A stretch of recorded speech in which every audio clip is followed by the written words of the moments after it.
দেখো তুমি এই গেঞ্জিটা সেই সেদিনকে নতুন কিনে আনলে না, একবার মাত্র ওয়াশ করেছি, দেখো কিরকম কালার টালার একদম নষ্ট হয়ে গেছে।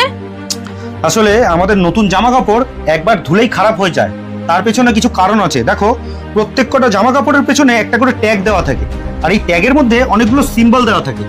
আমরা কখনোই কিন্তু এই সিম্বলগুলোর দিকে একদমই নজর দিই না, কখনো জানতেও চাই না যে এই সিম্বলগুলো কি কাজে লাগে।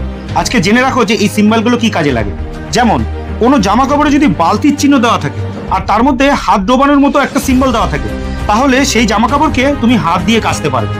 আর যদি কোনো জামা কাপড়ে স্কোয়ার বক্সের মধ্যে রাউন্ড চিহ্ন দেওয়া থাকে, তাহলে ভুলেও সেই জামা কাপড়কে কখনো রোদ্দুরে শুকানো যাবে না অথবা রোদ্দুরে মেলা যাবে না। আর যদি এই স্কোয়ারের মধ্যে রাউন্ড চিহ্নটার উপরে একটা ক্রস সাইন দেওয়া থাকে, তাহলে সেই জামা কাপড়কে তুমি রোদ্দুরে মেলতে পারবে আর রোদ্দুরে শুকাতেও পারবে। এরপরে সব থেকে ইম্পর্টেন্ট হলো, যদি এর উপরে কোনো ইস্ত্রি বা আয়রনের চিহ্ন দেওয়া থাকে এবং তার উপরে যদি একটা ডট দেওয়া থাকে, তাহলে তুমি সেই জামা কাপড়কে অল্প গরমে ইস্ত্রি বা আয়রন করতে হবে। আর যদি আয়রন বা ইস্ত্রির চিহ্নের ওপরে 3টে ডট দেওয়া থাকে, তাহলে তুমি এই জামা কাপড়কে বেশি গরমেও ইস্ত্রি করতে পারবে।